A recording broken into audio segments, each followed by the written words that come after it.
আমি বৃদ্ধাশ্রম প্রসঙ্গে কিছু কথা তুলে ধরতে চাইছি আমার ইউটিউব চ্যানেলে। যে ওল্ড এজ হোম, যে অনেকের মনে বদ্ধমূল ধারণা আছে যে ওল্ড এজ হোম মানেই যে খারাপ, ওল্ড এজ হোম ভালো নয়, বৃদ্ধাশ্রম ভালো নয়। এটা একটা প্রচার। সম্পূর্ণ না জেনে আহ, সম্পূর্ণ না জেনে কেন খারাপ বলবো, সম্পূর্ণ না জেনে খারাপ বলা উচিত নয়। তবে বৃদ্ধাশ্রম সবসময় যে খারাপ তা কিন্তু নয়, বৃদ্ধাশ্রমের ভালো দিকও রয়েছে। এবং গরিব মানুষদের জন্য কিন্তু বৃদ্ধাশ্রম অবশ্যই নয়।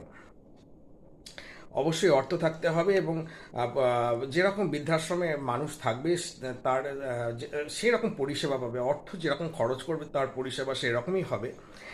অনেক সময় পরিবারের সদস্যের সংখ্যা কম থাকে, তো সুতরাং বিদেশে গেল বা দেশেরই কোনো রাজ্যে গেল, অন্য রাজ্যে গেল, পরিস্থিতির চাপে পড়ে বৃদ্ধ বাবা অথবা মাকে থাকতে হয় বা রাখ মানে যেতে হয়, বা পরিবারের কেউ সেটা পে করেন। সেটা এবং অনেক মানুষ থাকেন বৃদ্ধ বাবা মায়েরা সেখানে দিন যাপন থাকেন। তো যেরকম হয় মেসে আর কি হয়, হস্টেলে যেরকম হয় সেরকমই বিষয়। তো বিভিন্ন ক্যাটাগরি থাকে, ভালো পরিষেবা যেখানে দেবে সেখানে অর্থ বেশি লাগবে, আবার কম কম মূল্যেরও রয়েছে। আর খারাপ দিক যে নেই তা কিন্তু বলছি না, যে সদস্যের সংখ্যা ভালোই আছে, ঠিকই আছে, অথচ বৃদ্ধাশ্রমে থাকতে হয় অনেক সময় পরিবারের প্রেশারে পড়ে, রেখে দেন। তো সেটাই বলছি।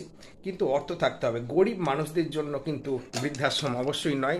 তো ওল্ড এজ হোম, তবে ওল্ড এজ হোম কিন্তু খুব একটা যে খারাপ বলবো তা কিন্তু নয়, অনেক মানুষই থাকে। অনেক মানুষ বলতে একসাথে অনেক বাবা মায়েরা থাকেন ওখানে, বৃদ্ধ বাবা মায়েরা থাকেন। ধন্যবাদ।